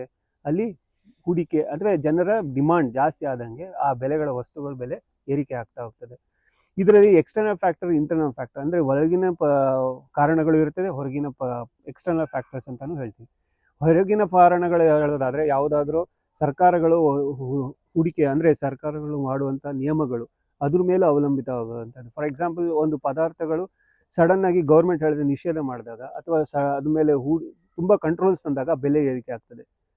ಇವಾಗ ಫಾರ್ ಎಕ್ಸಾಂಪಲ್, ನೀವು ಒಂದು ಯಾವುದೋ ವಸ್ತು ನೀವು ಮಾರುಕಟ್ಟೆಯಲ್ಲಿ ನೀವು ಅದನ್ನು ನೀವು ಕಂಟ್ರೋಲ್ ಮಾಡಿದಾಗ ಏನಾಗುತ್ತೆ, ಆ ಬೆಲೆ ಜಾಸ್ತಿ ಏರಕ್ಕೆ ಶುರು ಆಗುತ್ತೆ. ಸರ್ಕಾರ ನಾಳೆಯಿಂದ ನೀವು 10 ಐಟಮ್ಸ್ ಮಾತ್ರ ಸೇಲ್ ಮಾಡಬೇಕು ಅಂತ ಆರ್ಡರ್ ಬಂದಾಗ ಏನಾಗುತ್ತೆ, ಆ ಬೆಲೆಗಳು ಜಾಸ್ತಿ ಡಿಮಾಂಡ್ ಇದ್ದಾಗ ಆ ಬೆಲೆ ಏರಿಕೆ ಆಗ್ತದೆ. ಇದು ಒಂದು ಇನ್ಫ್ಲೇಷನ್ಗೆ ಕಾರಣ. ಇಂಟರ್ನಲ್ ಫ್ಯಾಕ್ಟರ್ಸ್ ಅಂದರೆ ಅದರಲ್ಲಿ ನಾವು ಜಾಸ್ತಿ ಜನರು ಬೇಡಿಕೆ ಆದಂಗೆಲ್ಲ ಜಾಸ್ತಿ ಊಟ ಮಾಡಿದೆ ಜಾಸ್ತಿ ಬೆಲೆ ಪ್ರೈಸ್, ಇದು ಇನ್ಫ್ಲೇಷನ್ ಅಂತ ನಾವು ಹೇಳ್ತೀವಿ ಎಕನಾಮಿಕ್ಸಲ್ಲಿ. ಓಕೆ ಸರ್, ಹಾಗಾದ್ರೆ ಈ 70-20-10 ಅಂತ ನನ್ನ ಸ್ನೇಹಿತ ಒಬ್ಬ ಸಲಹೆ ಕೊಟ್ಟ ಅಂತ ಹೇಳದ್ನಲ್ಲ, ಸೊ ಅದು ಎಷ್ಟು ಮಟ್ಟಿಗೆ ಅದು ಫೀಸಿಬಿಲಿಟಿ ಆಗುತ್ತೆ? ಈಗ ಉದಾಹರಣೆಗೆ ನಮ್ಮ ಸಮಾಜದಲ್ಲಿ 30,000 ರೂಪಾಯಿ ತಗೊಳ್ಳೋರು ಇದ್ದಾರೆ, 15,000 ರೂಪಾಯಿ ದುಡಿಯೋರು ಇದ್ದಾರೆ, 10,000 ರೂಪಾಯಿ ದುಡಿಯೋರು ಇದ್ದಾರೆ, ಇಲ್ಲ ಕೋಟಿಲಿ ದುಡಿಯೋರು ಇದ್ದಾರೆ. ಸೊ ಇದು ಸಾಮಾನ್ಯವಾಗಿ ಎಲ್ಲರೂ ಪಾಲಿಸಿದ್ರೆ ಬೆಸ್ಟ್ ಅಥವಾ ಇದು ಪಾಲಿಸೋದು ಸೂಕ್ತನೋ ಇಲ್ವಾ? ನಿಮ್ಗೆ ಸಾಕಷ್ಟು ಜನ ಕ್ಲೈಂಟ್ಸ್ ಬಂದಿರ್ತಾರೆ. ಸೊ ನಿಮ್ಮ ಅನುಭವದಲ್ಲಿ ಏನ್ ಹೇಳ್ತೀರಾ? ಇದು ಪ್ಯೂರ್ಲಿ ಪರ್ಸನಲ್, ನಾಟ್ ಏನದು ಎಲ್ಲೂ ಕೂಡ ರಿಸರ್ಚ್ ಮಾಡಿ ಇಲ್ದಿರಂತದ್ದು. ಮಧು ಅವರೇ, ಈ ನೀವು ಹೇಳಿದ್ರಲ್ಲ 70-20-10 ಪ್ರಿನ್ಸಿಪಲ್, ಇದೇನಿದೆ ಇದೊಂದು ಜನರಲ್ ಪ್ರಿನ್ಸಿಪಲ್, ಅಂದರೆ ಓವರ್ ಆಲ್ ಪ್ರಿನ್ಸಿಪಲ್. ಇದನ್ನು ನಾನು ಎಲ್ಲ ವ್ಯಕ್ತಿಗಳಿಗೂ ಅನ್ವಯ ಆಗುತ್ತೆ ಅಂತ ನಾನು ಹೇಳೋಕ್ಕಾಗಲ್ಲ. ಓಕೆ, ಒಬ್ಬ ವ್ಯಕ್ತಿಯ ಏನಂತಾರೆ ಬೇಡಿಕೆಯು ಒಬ್ಬ ವ್ಯಕ್ತಿಗಳಿಂದ ಬದಲಾಗ್ತಾ ಹೋಗುತ್ತೆ. ಇದನ್ನು ನಾನು ಎಲ್ಲರಿಗೂ ಅನ್ವಯ ಆಗುವಂಥದ್ದು ಪ್ರಿನ್ಸಿಪಲ್ ಆಗೋದಿಲ್ಲ. ನನಗೆ ಈ 70-20 ಪ್ರಿನ್ಸಿಪಲ್, 10 ಪ್ರಿನ್ಸಿಪಲ್ ಅಪ್ಲೈ ಆಗ್ಬೋದು, ನಿಮಗೂ ಆಗ್ಬೋದು, ಬಟ್ ಆ ವ್ಯಕ್ತಿಗೆ ಇನ್ನೊಬ್ಬನಿಗೆ ಆಗೋದಿಲ್ಲ. ಸೊ ಅವನದು ಡೀಡ್ಸೇ ಬೇರೆ ಆಗ್ತಾ ಹೋಗುತ್ತೆ. ಸೊ ಅದ ಕಾರಣ ನಾನೇನು ಹೇಳ್ತೀನಿ, ಒಬ್ಬೊಬ್ಬ ವ್ಯಕ್ತಿಗೆ ಕೂಡ ನಾವು ಒಂದೊಂದು ರೇಷಿಯೋ ಫಿಕ್ಸ್ ಮಾಡಬೇಕಾಗುತ್ತೆ. ನೀವು ಹೇಳಿದಾಗೆ 70-20-10 is not a universal principle, ಇದು ಎಲ್ಲರಿಗೂ ಅನ್ವಯ ಆಗೋದಿಲ್ಲ. ಅದನ್ನು ನಾವು ಒಬ್ಬ ವ್ಯಕ್ತಿಗೆ ಮತ್ತು ಇನ್ನೊಬ್ಬ ವ್ಯಕ್ತಿಗೆ ನಾವು ಒಬ್ಬೊಬ್ಬನು ಕೂಡ ಚರ್ಚಿಸಿ ಅಥವಾ ಒಬ್ಬನ ಜೊತೆ ಸಂಭಾಷಣೆ ಮಾಡಿ ಅವ್ನ ನೀಡ್ಸ್ ಪ್ರಕಾರ ನಾನು ಫುಲ್ಫಿಲ್ ಮಾಡಬೇಕಾಗ್ತದೆ. ಅಂದ್ರೆ ಈಗ ನಾವು ಯಾರೋ ಒಬ್ರು ನಮ್ಮ ಕೌನ್ಸಿಲಿಂಗ್ ಅಲ್ಲ, ಯಾರೋ ಒಬ್ರು ಸುಮ್ನೆ ಹಾಗೆ ಒಂದು ಸಲಹೆ ಕೊಡಿ ಅಂತಂದ್ರೆ ಕೊಡಕ್ ಆಗೋದಿಲ್ಲ. ಸೊ ನಾವು ಅವ್ರ ಬಗ್ಗೆ ಪೂರ್ತಿ ತಿಳ್ಕೊಂಡು ಅವ್ರಿಗೆ ಏನ್ ಬೇಕಾಗಿರೋ ಸೊಲ್ಯೂಷನ್ ಅವರೇ ಯೋಚನೆ ಮಾಡೋ ರೀತಿಯಲ್ಲಿ ನಾವು ಮಾಡ್ತೀವಲ್ಲ, ಹಂಗೆ ಇದ್ರಲ್ಲೂ ಕೂಡ ಈ ಫೈನಾನ್ಷಿಯಲ್ ಕನ್ಸಲ್ಟೆನ್ಸಿ ಅಂದ್ರೆ ಈ CA ಹತ್ರ ಯೂಶಲಿ ಬಂದು ಅವರ ಏನು ಆದಾಯ ಏನಿದೆ, ಎಕ್ಸ್ಪೆಂಡಿಚರ್ಸ್ ಯಾವ್ದ್ರಲ್ಲಿ ಆಗ್ತಿದೆ, ಮತ್ತೆ ಅವರ ಈ ನಮ್ಮ ಮಾರ್ಕೆಟ್ ನ ಇನ್ಫ್ಲೇಷನ್ ರೇಟ್ ನೋಡ್ಕೊಂಡು ಮತ್ತೆ ಅದು ಅವ್ರಿಗೆ ಎಷ್ಟು ಮಟ್ಟಿಗೆ ಸ್ಯಾಲ್ರಿ ಇನ್ಕ್ರೀಸ್ ಆಗ್ತಿದೆ ಅದೆಲ್ಲ ನೋಡ್ಕೊಂಡು ನಾವು ಈ ರೇಷಿಯೋ ಫಿಕ್ಸ್ ಮಾಡ್ಬೇಕಾಗುತ್ತೆ. ಎಸ್, ನಾನು ಹೇಳೋದಂದ್ರೆ it is a case to case basis. ನಾವು Okay. ಇದನ್ನ ನಾವು ಕೇಸ್ ಟು ಕೇಸ್ ಬೇಸಿಸ್ ಅಂತ ಹೇಳ್ಬೇಕು. ಯಾವುದೇ ವ್ಯಕ್ತಿಯು ಅವನಿಗೆ ಬೇಕಾದಂತಹ ಅವನಿಗೆ ಇರುವಂತಹ ನೀಡ್ಸ್ ಆ ಇನ್ನೊಬ್ಬ ವ್ಯಕ್ತಿಗೆ ಅದೇ ಸೇಮ್ ಇರೋದಿಲ್ಲ. ಅವನಿಗೆ ಎಲ್ಲವೂ ತುಂಬಿ, ಒಬ್ಬೊಬ್ಬನಿಗೆ ಊಟದವೇ ತೊಂದರೆ ಆಗಿದ್ರೆ ಈಗ ಈ ಇನ್ನೊಬ್ಬ ವ್ಯಕ್ತಿಗೆ ಊಟದ ಸಮಸ್ಯೆ ಇರಲ್ಲ, ಇನ್ನೊಂದು ಬೇರೆ ತೊಂದರೆ ಇರುತ್ತೆ. ಸೊ ನೀವು ಬ್ಲಾಂಕೆಟ್ ಪ್ರಿನ್ಸಿಪಲ್ ಎಲ್ಲರಿಗೂ ಇದೇ ಅನ್ವಯ ಆಗುತ್ತೆ ಅಂತ ನಾನು ಯಾವತ್ತೂ ಹೇಳಕ್ಕಾಗಲ್ಲ. ಇದು ಕೇಸ್ ಟು ಕೇಸ್ ಬೇಸಿಸ್ ಅಥವಾ ಒಬ್ಬ ವ್ಯಕ್ತಿಯಿಂದ ವ್ಯಕ್ತಿಗೆ ಭಿನ್ನವಾಗ್ತಾ ಹೋಗುತ್ತಿದೆ. ಓಕೆ, ಸರಿ ಸರ್. ಸರ್, ಈಗ ನಮ್ಮಲ್ಲಿ ಸರ್ಕಾರದ ಒಂದಷ್ಟು ಸ್ಕೀಮ್ಸ್ಗಳಿದೆ. ಉದಾಹರಣೆಗೆ LIC, NPS, ಮತ್ತೆ PPF, ಅದು ಬ್ಯಾಂಕ್ ಇದೆ. ಮತ್ತೆ ಇನ್ನೊಂದು ಸುಕನ್ಯಾ ಸಮೃದ್ಧಿ ಯೋಜನೆ ಅಂತ ಇದೆ. ಮತ್ತೆ ನಾವು ಕೆಲಸಕ್ಕೆ ಎಂಪ್ಲಾಯಿ ಆಗಿ ಹೋಗಿದಾಗ ನಮ್ಗೆ ಎಲ್ಲರಿಗೂ EPF ಕಟ್ ಮಾಡ್ತಾರೆ. ಆ EPF ಅಲ್ಲೂ ಕೂಡ EPS ಅನ್ನೋ ಒಂದು ಹೊಸ ಕಾಂಪೊನೆಂಟ್ ಬೇರೆ ಸೇರಿಸಿದ್ದಾರೆ, ಎಂಪ್ಲಾಯಿ ಪೆನ್ಷನ್ ಸ್ಕೀಮ್ ಅಂತೇಳಿ ಅಂತ. ಸೊ ಸರ್ಕಾರದ ಉದ್ಯೋಗಿಗಳಿಗೆ NPS ಇದೆ, ಹಾಗೇನೆ ಪಬ್ಲಿಕ್ ಕೂಡ NPS ಮಾಡಿದ್ದಾರೆ. ಆದ್ರೆ ಏನಂತಂದ್ರೆ ಇಲ್ಲಿ ನಾವೇ ಎಲ್ಲಾನು ಕೂಡ ಇನ್ವೆಸ್ಟ್ಮೆಂಟ್ ಮಾಡ್ಬೇಕಾಗತ್ತೆ. ಮತ್ತೆ ಅದಲ್ದೇನೆ ಇನ್ನೊಂದು ಇದು ಒಂದು ಸೇಫ್ ಇನ್ವೆಸ್ಟ್ಮೆಂಟ್ ಅಂತ ಹೇಳ್ತಾರೆ, ಇನ್ನೊಂದು ಇನ್ವೆಸ್ಟ್ಮೆಂಟ್ ಅಂತ ಹೇಳ್ತೀವಿ ನಾವು. ಸೊ ಅದ್ರಲ್ಲಿ ನೀವು ಆಗ್ಲೇ ಹೇಳ್ದಂಗೆ ಮ್ಯೂಚುವಲ್ ಫಂಡ್ಸ್, ಶೇರ್ಸ್ ಅಂತ ಹೇಳಿದ್ರಿ. ಸರ್, ಈಗ ಈ ಇನ್ಫ್ಲೇಷನ್ಗೂ ಮತ್ತೆ ಈ ನಮ್ಮ ಇನ್ವೆಸ್ಟ್ಮೆಂಟ್ ಯಾವ್ದು ಬೆಟರ್ ಸರ್? ನಾವು ಈ ಕಡೆಗೆ ವಾಲಿದ್ರೆ ಬೆಸ್ಟಾ ಅಥವಾ ಈ ಕಡೆಗೆ ವಾಲಿದ್ರೆ ಬೆಸ್ಟಾ, ಅಥವಾ ಬ್ಯಾಲೆನ್ಸ್ ಮಾಡ್ಬೇಕಾ? ಬ್ಯಾಲೆನ್ಸ್ ಮಾಡಾಗಿದ್ರೆ ಹೆಂಗ್ ಮಾಡ್ಬೇಕು? ಓಕೆ, ನೀವು ಮುಖ್ಯವಾಗಿ ಏನು ಗಮನಿಸ್ಬೇಕಂದ್ರೆ, ಯಾವುದೇ ದೇಶದ ಏನಂತಾರೆ ಹೂಡಿಕೆ ಅದರ ದೇಶದ GDP ಮೇಲೆ ಅನುಗುಣವಾಗುತ್ತೆ. ಇನ್ಫ್ಲೇಷನ್, GDP ಇದೆಲ್ಲ ಒಂದು ಮ್ಯಾಕ್ರೋ ಎಕನಾಮಿಕ್ಸ್ ಅಲ್ಲಿ ಬರ್ತದೆ. ನೀವು ಹೇಳ್ತೀರಾ ನಾನು ಇನ್ವೆಸ್ಟ್ ಮಾಡಬೇಕಾದ್ರೆ ಏನೇನು ಗಮನಿಸಲು ಇಟ್ಕೋಬೇಕು, ಇನ್ಫ್ಲೇಷನ್ನ ಏನೇನಿದೆ ಅಂತ. ನಾನು ಹೇಳ್ತೀನಿ ಅದು ಅದ್ರ ಮೇಲೆ ಅವಲಂಬಿತವಾಗಲ್ಲ, ಒಬ್ಬ ವ್ಯಕ್ತಿಯ ಎಷ್ಟು ರಿಸ್ಕ್ ತಗೊಳ್ತೀನಿ ಅದ್ರ ಮೇಲೆ ಅವಲಂಬವಾಗುತ್ತೆ. ಫಾರ್ ಎಕ್ಸಾಂಪಲ್, ಒಬ್ಬ ವ್ಯಕ್ತಿಯು ತುಂಬಾ ರಿಸ್ಕ್ ತಗೊಳಕ್ಕೆ ರೆಡಿ ಇರ್ತಾನೆ, ಓಕೆ, ಮತ್ತು ಅವನ ಹತ್ರ ದುಡ್ಡು ಅಷ್ಟೇ ಇರುತ್ತೆ. ಅಂತಹ ವ್ಯಕ್ತಿಯು ನಾನು ಹೇಳೋದು, ಅವನು ಹೂಡಿಕೆ ಮಾಡಬೇಕಾದ್ರೆ ತನ್ನಲ್ಲಿದ್ದ ಹಣವನ್ನು ಎಷ್ಟು ಹೂಡಿಕೆ ಮಾಡ್ಬೋದು ಅಂತ ನಾನು ನೋಡಬೇಕಾಗ್ತದೆ. ಒಬ್ಬ ವ್ಯಕ್ತಿ ನನಗೆ ಗೋಲ್ಡನ್ನೇ ಇನ್ವೆಸ್ಟ್ ಮಾಡ್ಬೋದು ಅಂತ ಹೇಳ್ತಾನೆ. ಈಗ ಬಿಕಾಸ್ ಗೋಲ್ಡ್ ಬೆಲೆ ಇದೆ, ದಿನಕ್ಕೆ ದಿನ ಏರ್ತಾನೆ ಇದೆ, ಗೋಲ್ಡನ್ನು ಇನ್ವೆಸ್ಟ್ ಮಾಡುವಂಥದ್ದಾಗ್ಬೋದು. ಅಥವಾ ಇಲ್ಲ ನಾನು ಒಬ್ಬ ಮ್ಯೂಚುವಲ್ ಫಂಡ್, ಅದರಲ್ಲಿ ಹಲವಾರು ರೀತಿಯ ಮ್ಯೂಚುವಲ್ ಫಂಡ್ಸ್ಗಳಿದೆ. ಒಬ್ಬೊಬ್ಬ ಅದು equity oriented, debt oriented. So ಅದರಲ್ಲಿ ಮ್ಯೂಚುವಲ್ ಫಂಡಲ್ಲೂ ಇನ್ವೆಸ್ಟ್ ಮಾಡುವಂಥದ್ದಾಗಲಿ. ಇನ್ನೊಂದು ಶೇರ್ಸ್, ರಿಲಯನ್ಸ್ ಶೇರ್ಸ್, ಅದರಲ್ಲಿ ಸೆಕ್ಟರ್ ವೈಸ್ ಕ್ಲಾಸಿಫಿಕೇಶನ್ ಮಾಡ್ತಾರೆ. ಅಗ್ರೋ ಇದೆ, ಇನ್ಫಾರ್ಮೇಷನ್ ಟೆಕ್ನಾಲಜಿ ಇದೆ, ಬ್ಯಾಂಕಿಂಗ್ ಸೆಕ್ಟರ್ಸ್, ಅಲ್ಲಿ ಬೇರೆ ಬೇರೆ ಸೆಕ್ಟರ್ಸ್ಗಳು ಅವನು ಹೂಡಿಕೆ ಮಾಡೋ ಅವಶ್ಯಕತೆ. ಯಾಕಂದರೆ ಅವನು ಏನು ಮಾಡಬೇಕಂದ್ರೆ ಗಮನಿಸ್ತಾ ಇರಬೇಕು, ದಿನಕ್ಕೆ ಏನೇನು ಹೊಸ ಬದಲಾವಣೆ ಆಗ್ತಾ ಇದೆ. ಫಾರ್ ಎಕ್ಸಾಂಪಲ್, ನಮ್ಮ ಈಗಿನ ಪರಿಸ್ಥಿತಿಲಿ ದೇಶದಲ್ಲಿ ಈಗ ಡಿಫೆನ್ಸ್ ಸೆಕ್ಟರ್ ಬಗ್ಗೆ ತುಂಬ ಸರ್ಕಾರ ಗಮನ ಕೊಡ್ತಾ ಇದೆ. ಫಾರ್ ಎಕ್ಸಾಂಪಲ್ ಬ್ರಹ್ಮೋಸ್ ಇರ್ಬೋದು, ಏನು ಇನ್ವೆಸ್ಟ್ಮೆಂಟ್ಸ್ ಎಲ್ಲ ಇನ್ವೆಸ್ಟ್ ಆಗ್ತಾ ಇರೋದು ಡಿಫೆನ್ಸ್ ಓರಿಯೆಂಟೆಡ್. ಸೊ ನನ್ನ ಪ್ರಕಾರ ಶೇರ್ಸ್ ಎಲ್ಲ ಡಿಫೆನ್ಸ್ ಮೇಲೆ ಇನ್ವೆಸ್ಟ್ ಮಾಡೋದ್ರಿಂದ ಆ ಬೆಲೆಗಳ ಶೇರ್ಸು ಏರ್ತಾ ಹೋಗುತ್ತೆ. ನೀವು ದಿನಕ್ಕೆ ಅಲ್ಲಿ ಏನೇನು ಬದಲಾವಣೆ ತರ್ತಾ ಇದೆ ಸರ್ಕಾರದ ಬಗ್ಗೆ ಗಮನ ಇಟ್ಕೊಂಡು ಅದೆಲ್ಲವನ್ನೂ ವಿಶ್ಲೇಷಿಸಿ ಒಬ್ಬ ನುರಿತ ವ್ಯಕ್ತಿಗಳ ಜೊತೆ ಅಥವಾ ಯಾರು ಅದ್ರ ದಿನಕ್ಕೆ ಅದ್ರ ಗಮನಿಸ್ತಾ ಇರ್ತಾರೆ ಶೇರ್ ಮಾರ್ಕೆಟ್, ಅವ್ರ ಜೊತೆ ಡಿಸ್ಕಸ್ ಮಾಡಿ, ಅವ್ರ ಜೊತೆ ಸಂಭಾಷಣೆ ಮಾಡಿ ಅಥವಾ ಆಲೋಚನೆಯನ್ನು ಡಿಸ್ಕಸ್ ಮಾಡಿ ಅವ್ರು ಇನ್ವೆಸ್ಟ್ ಮಾಡೋದು ಒಳ್ಳೇದು. ಓಕೆ, ಬೇಸಿಕಲಿ ಏನಂತಂದ್ರೆ ನಾವು ಏನೇ ಇನ್ಫಾರ್ಮೇಶನ್ ಗ್ಯಾದರ್ ಮಾಡಿದ್ರು ಕೂಡ ನೀವು ಆಗ್ಲೇ ಹೇಳ್ದಂಗೆ ಕೇಸ್ ಟು ಕೇಸ್ ಡಿಸ್ಕಸ್ ಮಾಡಿನೇ ನಾವು ಅದನ್ನ ಮುಂದುವರೆದ್ರೆ ಒಳ್ಳೇದು. ಆದ್ರೆ ಹೂಡಿಕೆ ಅನ್ನತ್ತ ಯಾವ್ದು ಕೂಡ ತಪ್ಪೋದು ಕೆಟ್ಟದು ಅಂತ ಇಲ್ಲ, ಒಳ್ಳೇದು ಅಂತಾನೂ ಇಲ್ಲ. ಅಲ್ವಾ? ಒಬ್ಬ ವ್ಯಕ್ತಿಗೆ ಹೂಡಿಕೆ ಗೋಲ್ಡ್ ಅಲ್ಲಿ ಮಾಡಿದ್ರೆ ಸೇಫ್ ಅನಿಸ್ಬೋದು, ಇನ್ನೊಬ್ಬ ವ್ಯಕ್ತಿಗೆ ಮ್ಯೂಚುವಲ್ ಫಂಡೇ ಉತ್ತಮ ಅನಿಸ್ಬೋದು, ಇನ್ನೊಬ್ಬ ವ್ಯಕ್ತಿಗೆ ಶೇರ್ಸ್ ಅಲ್ಲಿ ಇನ್ವೆಸ್ಟ್ ಮಾಡೋದೇ ಉತ್ತಮ ಅನಿಸ್ಬೋದು, ಇನ್ನೊಬ್ಬ ವ್ಯಕ್ತಿಗೆ ನಾನು ಹಣಕಾಸಿನ ಲೇವಾದೇವಿ ಮಾಡೋದ್ರಲ್ಲೇ ಖುಷಿ ಇರ್ಬೋದು, ಮತ್ತೊಬ್ಬರಿಗೆ PPF ಮಾಡೋದು, ನಿಮ್ಗೆ ಹೇಳ್ದಂಗೆ ನಿಮ್ಮ ಸಂಸ್ಥೆಯಲ್ಲಿ PF ಮಾಡೋದ್ರಲ್ಲಿ ಸಾಕು ಅನಿಸ್ಬೋದು, ಇನ್ನೊಬ್ಬ ವ್ಯಕ್ತಿಗೆ NPS ಮಾಡೋದ್ರಲ್ಲೇ ಖುಷಿ ಇರ್ಬೋದು. ಈ ರೀತಿ ಇದ್ದಾಗ ಹಲವಾರು ದಾರಿಗಳಿದೆ. ಯಾವ ದಾರಿ ನನಗೆ ಸೂಟ್ ಆಗುತ್ತೆ ಅನ್ನೋದನ್ನ ನಾವು ಗಮನ ಇಟ್ಕೋಬೇಕು. ಫಾರ್ ಎಕ್ಸಾಂಪಲ್, ನಾವು ಈ ಬಟ್ಟೆ ತಗೊಳ್ತೀವಿ, ಒಂದು ಬಟ್ಟೆ, ಆ ಬಟ್ಟೆ ತಗೋಬೇಕಾದ್ರೆ ಮೆಜರ್ಮೆಂಟ್ ಬಾಡಿಗೆ ಎಷ್ಟು ಫಿಟ್ ಆಗ್ತದೆ ಅದೇ ಹೋಲಿಸ್ಕೋಬೇಕು. ಓಕೆ, ನನಗೆ ಹತ್ರ ಬಟ್ಟೆ ಇದೆ ಅಂತ ನಾನು ಎಲ್ಲರಿಗೂ ಒಂದೇ ರೀತಿಯಾಗಿ ಶರ್ಟು ಪ್ಯಾಂಟ್ ಹೊಲಿಯೋಕ್ಕಾಗಲ್ಲ. ಆ ಬಾಡಿ ಮೆಜರ್ಮೆಂಟ್ ಪ್ರಕಾರ ನಾನು ಅದನ್ನ ಗಮನದಲ್ಲಿ ಇಟ್ಕೊಂಡು ನಾನು ಬಟ್ಟೆ ಹೊಲಿಬೇಕು. ಅದೇ ರೀತಿಯಾಗಿ ಹಣಕಾಸಿನ ವಿಷಯ ಕೂಡ ಎಲ್ಲ ಹಣವು ಇರುತ್ತೆ. ಆ ಹಣವನ್ನು ನಿನಗೆ ನೀಡ್ಸ್, ನಿನಗೆ ನಿಮ್ಮ ಡಿಮಾಂಡ್ಸ್, ಅದರಲ್ಲಿ 3 ಥರ ವಿಂಗಡಿಸ್ತೀವಿ. Basic necessity, luxury and comforts ಅಂತ ನಾವು 3 ಭಾಗ ಮಾಡ್ಕೊಳ್ತೀವಿ. ಏನೇ ಎಕನಾಮಿಕ್ಸ್ ಸ್ಟೂಡೆಂಟ್ಸ್ ಎಲ್ಲರೂ ಹೇಳೋದು ಬೇಸಿಕ್ ನೆಸೆಸಿಟಿ, ಕಂಫರ್ಟ್ಸ್, ಲಕ್ಸುರಿ, ಈ 3 ನಾವು ಪರಿಗಣಿಸ್ಕೊಂಡು ನಾವು ಆ ಬಟ್ಟೆ ಹೊಲಿಯೋ ರೀತಿಯಲ್ಲಿ ನಾವು ಹಣಕಾಸಿನ ಹೂಡಿಕೆ ಮಾಡಬೇಕು. ಒಬ್ಬೊಬ್ಬ ನೆಸೆಸಿಟಿನೇ ಇಲ್ಲ ಆದಾಗ ಅವನ್ನೆಲ್ಲವನ್ನೂ ಕೂಡ ನೆಸೆಸಿಟಿಗೆ ಇನ್ವೆಸ್ಟ್ ಮಾಡಬೇಕಾಗುತ್ತೆ. ಒಬ್ಬ ಕಂಫರ್ಟ್ ಅಂದರೆ ಬೇಸಿಕ್ ಇನ್ಫ್ರಾಸ್ಟ್ರಕ್ಚರ್, ಮನೆ ಅಥವಾ ಇನ್ಯಾವುದೋ ವೆಹಿಕಲ್ ತೊಗೊಳ್ಳೋದೇ ಕಂಫರ್ಟ್ ಆಗಿರ್ಬೋದು. ಇನ್ನೊಬ್ಬನಿಗೆ ಲಕ್ಸುರಿನೇ ಇನ್ವೆಸ್ಟ್ಮೆಂಟ್, ನಾನು BMW ಕಾರ್ ಇದೆ, ಇನ್ನೊಂದು ರೋಲ್ಸ್ ರಾಯ್ಸ್ ತೊಗೋಬೇಕು ಅನ್ನೋದು ಇರುತ್ತೆ.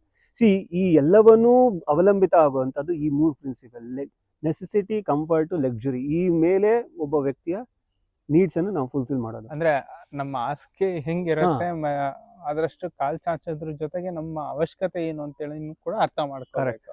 ನಮ್ಮ ನೀಡ್ಸ್ ಅನ್ನು ನಾವು ಫಸ್ಟ್ ಲಿಸ್ಟ್ ಮಾಡಬೇಕು. ನನಗೆ ಯಾವುದು ನನಗೆ ಪ್ರಾಮುಖ್ಯವಾಗುದು, ಅದರಲ್ಲಿ ಪ್ರಯಾರಿಟೈಸಿಂಗ್ ಅಂತ ನಾವು ಹೇಳ್ತೀವಿ. ಪ್ರಯಾರಿಟೀಸ್, ನನ್ನ ಜೀವನಕ್ಕೆ ಯಾವುದು ಪ್ರಯಾರಿಟಿ ಅದನ್ನು ನಾನು ಒಂದು ಲಿಸ್ಟ್ ಮಾಡ್ಕೋಬೇಕು. ಆ ಪ್ರಯಾರಿಟೀಸ್, ಬೇಸ್ಡ್ ಆನ್ ಪ್ರಯಾರಿಟೀಸ್ ನೀವು ಎಲ್ಲವನ್ನು ನೀವು ಫಿಕ್ಸ್ ಮಾಡ್ತಾ ಹೋಗ್ಬೇಕು. ಇಲ್ಲ ಒಬ್ಬೊಬ್ಬರಿಗೆ ಪ್ರಯಾರಿಟಿ ನನಗೆ ವಿದ್ಯಾಭ್ಯಾಸಕ್ಕೆ ಕಡೆ, ನನ್ನ ಮಕ್ಕಳ ವಿದ್ಯಾಭ್ಯಾಸನೇ ಪ್ರಯಾರಿಟಿ ಆದರೆ ಅವ್ರು ಹೂಡಿಕೆ ಮಾಡುವಂಥದ್ದು, ಅವ್ರ ಮೇಲೆ ಇನ್ವೆಸ್ಟ್ ಮಾಡೋದು. ನನ್ನ ಪ್ರಯಾರಿಟಿ ಈಗ ನಂದು as a age old people, ಅವ್ರಿಗೆ ಏನು ಪ್ರಯಾರಿಟಿ, ಅವ್ರಿಗೆ ತಿಂಗಳಿಗೆ ಬೇಕಾದಂತಹ ದಿನನಿತ್ಯ ಮೆಡಿಕಲ್ ಬಿಲ್ಸ್ ಖರ್ಚು ಮಾಡೋದಾಗಲಿ ಅಥವಾ ಅವ್ರಿಗೆ ದಿನನಿತ್ಯದ ಖರ್ಚುಗಳಿಗೆ ಬಳಸೋದಕ್ಕೆ ಹಣ, ದಟ್ ಈಸ್ ದೇರ್ ಪ್ರಯಾರಿಟಿ. ಅವ್ರ ಏಜ್, ಮನುಷ್ಯನಿಗೆ ಎಲ್ಲ ಪ್ರಯಾರಿಟಿ ಚೇಂಜ್ ಆಗ್ತಾ ಹೋಗುತ್ತೆ ಜೀವನದಲ್ಲಿ. ಒಂದು ಪ್ರಯಾರಿಟಿ ಒಂದು ಕಾಲದಲ್ಲಿ ಅದು ಪ್ರಯಾರಿಟಿ ಆಗುತ್ತೆ, ಅದು ಇನ್ನೊಂದು ಕಾಲದಲ್ಲಿ ಅದು ಪ್ರಯಾರಿಟಿ ಇರಲ್ಲ, ಬೇರೆ ಪ್ರಯಾರಿಟಿ ಬರ್ತಾ ಹೋಗುತ್ತೆ. ಜೀವನದಲ್ಲಿ ಪ್ರಯಾರಿಟೀಸ್ ಚೇಂಜ್ ಆಗ್ತಾ ಹೋಗುತ್ತೆ. ನನಗೆ ನಾನು ಚಿಕ್ಕವನಿದ್ದಾಗ ನನಗೆ ಸೈಕಲ್ಲೇ ಪ್ರಯಾರಿಟಿ ಇತ್ತು ಚಿಕ್ಕವನಿದ್ದಾಗ. ಈಗ ನಾನು ಬೆಳೆದ ಮೇಲೆ ನನ್ನ ವೆಹಿಕಲ್ 2 ವೀಲರೇ ಪ್ರಯಾರಿಟಿ ಆಗ್ತದೆ, ನೆಕ್ಸ್ಟ್ ನನ್ನ ಕಾರೇ ಪ್ರಯಾರಿಟಿ ಆಗ್ತದೆ. Finally I will be like, ನಂದು ಜೀವನದ ಪ್ರಯಾರಿಟೀಸ್ ಚೇಂಜ್ ಆಗ್ತಾ ಹೋದಂಗೆ ನಾವು ನಮ್ಮ ಹಣಕಾಸಿನ ಪ್ಲಾನಿಂಗ್ಸ್ ಚೇಂಜ್ ಮಾಡ್ತಾ ಇರಬೇಕು. It's like a evergreen. You cannot say this is my 70-20 principle, you cannot apply. Okay, ನೀವು ಖರ್ಚುಗಳು ಅಂತ ಹೇಳ್ತಾ ಇದ್ರಿ. ಈ ಖರ್ಚುಗಳು ಅಂತ ಬಂದಾಗ ನಮ್ಮ ಎಕ್ಸ್ಪೆಂಡಿಚರ್ ಪ್ಯಾಟರ್ನ್ ಹೇಗಿರ್ಬೇಕು, ಯಾವ ಮೆಥಡ್ನ ನಾವು ಅಡಾಪ್ಟ್ ಮಾಡ್ಕೊಂಡ್ರೆ ನಾವು ನಮ್ಮ ಆದಾಯದಲ್ಲಿ ಒಂದಷ್ಟು ಎಕ್ಸ್ಪೆನ್ಸಸ್ ಮಾಡಿ, ಒಂದಷ್ಟು ಸೇವಿಂಗ್ಸ್ ಮಾಡಿ, ಒಂದಷ್ಟು ಇನ್ವೆಸ್ಟ್ಮೆಂಟು, ಒಂದಷ್ಟು ಎಮರ್ಜೆನ್ಸಿಗೆ ಅಂತೇಳಿ ಇಟ್ಕೋಬಹುದು. ನಮ್ಮ ಬೇಸಿಕಲಿ ಹೇಗೆ ಅಂದ್ರೆ ನಮ್ಮ ಎಕ್ಸ್ಪೆಂಡಿಚರ್ ಪ್ಯಾಟರ್ನ್ ಹೇಗಿರ್ಬೇಕು? ಓಕೆ ಮಧುವರೇ, ನೋಡಿ, ನಮ್ಮ ಎಕ್ಸ್ಪೆನ್ಸ್ ಪ್ಯಾಟ್ರನ್ ಯಾವ ರೀತಿ ಇರಬೇಕಂದ್ರೆ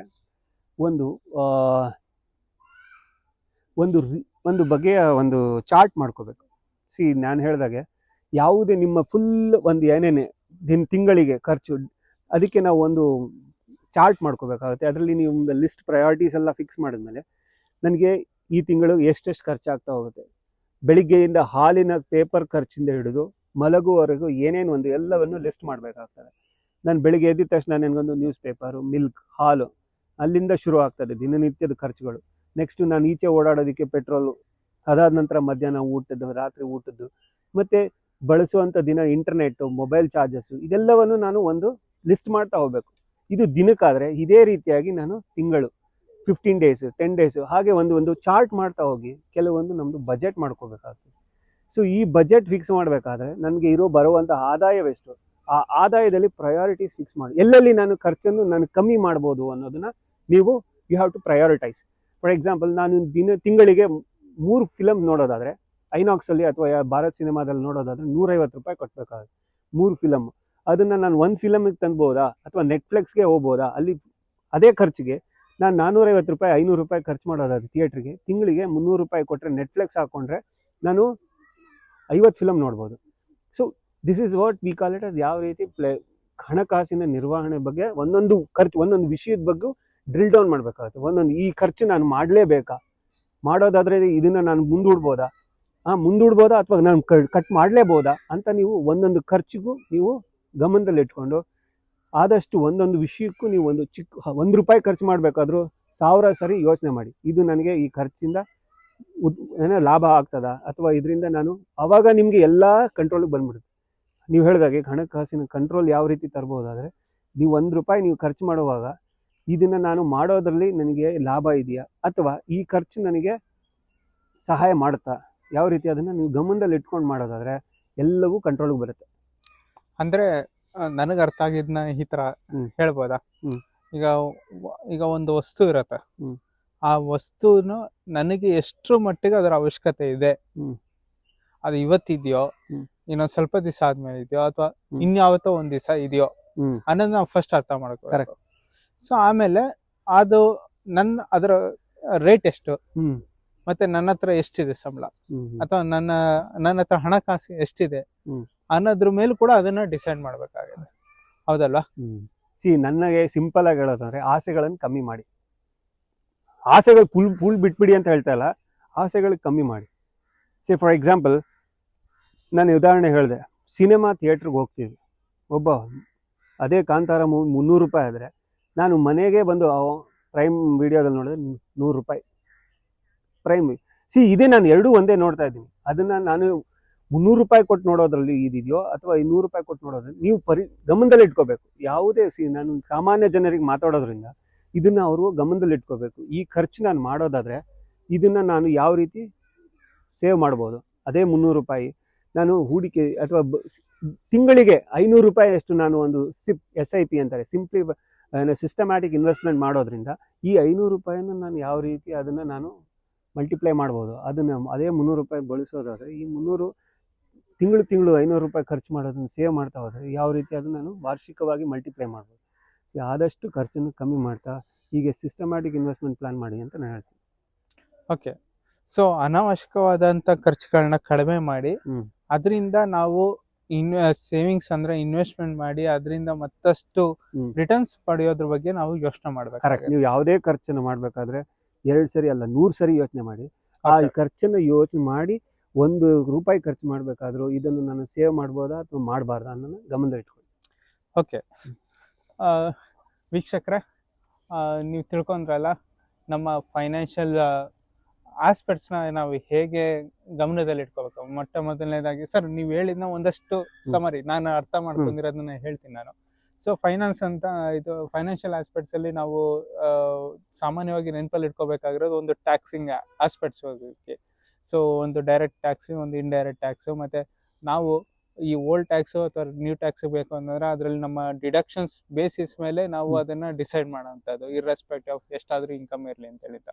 ಇನ್ವೆಸ್ಟ್ಮೆಂಟ್ ಬಂದಾಗ ಅದರಲ್ಲಿ ರಿಸ್ಕ್ ಇನ್ವೆಸ್ಟ್ಮೆಂಟ್ಸ್ ಇರುತ್ತೆ, ಒಂದಷ್ಟು ಸೇಫ್ ಇನ್ವೆಸ್ಟ್ಮೆಂಟ್ಸ್ ಇರುತ್ತೆ. ಸೊ ಅದನ್ನ ನಮ್ಮ ತಾಕತ್ತಿಗೆ ತಕ್ಕಂತೆ ನಮ್ಮ ಕೆಪಾಸಿಟಿ ನಾವು ಎಷ್ಟು ಮಟ್ಟಿಗೆ ಅದರ ರಿಸ್ಕ್ ತಗೋಬಹುದು ಅನ್ನೋದ್ರ ಮೇಲೆ ನಾವು ಅದನ್ನ ಇನ್ವೆಸ್ಟ್ಮೆಂಟ್ ಅಥವಾ ಸೇವಿಂಗ್ಸ್ ಬಗ್ಗೆ ನಾವು ಯೋಚನೆ ಮಾಡ್ಬೇಕಾಗುತ್ತೆ. ಇನ್ನು ಎಕ್ಸ್ಪೆನ್ಸಸ್ ವಿಚಾರಕ್ಕೆ ಬಂದಾಗ ನಮ್ಮ ಅವಶ್ಯಕತೆ ಆಧಾರದ ಮೇಲೆ ನಾವು ಅದನ್ನ ಎಕ್ಸ್ಪೆನ್ಸಸ್ ನ ಮಾಡ್ಬೇಕಾಗುತ್ತೆ. ಕರೆಕ್ಟ್ ಅಲ್ಲ ಸರ್? ಎಸ್, ಮತ್ತೆ ಪ್ರತಿಯೊಬ್ರು ಕೂಡ ಇಂಪಾರ್ಟೆಂಟ್ ವಿಚಾರ ನಾನು ಅರ್ಥ ಮಾಡ್ಕೊಂಡಿರೋದು ಏನಂತಂದ್ರೆ, ನಾವು ಒಂದಷ್ಟು ಇನ್ಫಾರ್ಮೇಶನ್ಗಳನ್ನ ತಿಳ್ಕೊಬಹುದು, ಆದ್ರೆ ನಾವು ಹೇಗೆ ಕೌನ್ಸಿಲಿಂಗ್ ಅಲ್ಲಿ ಅಥವಾ ನಮ್ಮದೇ ಆದಂತ ಬೇರೆ ಬೇರೆ ವೃತ್ತಿಗಳಲ್ಲಿ ನಾವು ಹೇಗೆ ಸಂಪೂರ್ಣವಾಗಿ ಆಳಕ್ಕಿಳಿದು ನಾವು ಅದರ ಡಿಸಿಷನ್ ತಗೊಳ್ತೀವಲ್ಲ, ಹಾಗೇನೆ ಫೈನಾನ್ಷಿಯಲ್ ಆಸ್ಪೆಕ್ಟ್ಸ್ ಅಲ್ಲೂ ಕೂಡ ಪ್ರತಿಯೊಬ್ರು ಕೂಡ ಅದಕ್ಕೆ ಸಂಬಂಧಪಟ್ಟಂತ CAಗಳ ಅಥವಾ ಇನ್ಯಾರವರು ಒಬ್ರು ಅಸೋಸಿಯೇಟ್ ಪ್ರಾಕ್ಟೀಷನರ್ಸ್ ಜೊತೆ ಹೋಗಿ ನಮ್ಮ ಸಂಪೂರ್ಣವಾದ ಮಾಹಿತಿನ ಅವ್ರ ಹತ್ರ ಡಿಸ್ಕಸ್ ಮಾಡಿ ಅದರ ಮೇಲೆ ನಾವು ನಿರ್ಧಾರನ ತಗೊಳ್ಬೇಕಾಗತ್ತೆ.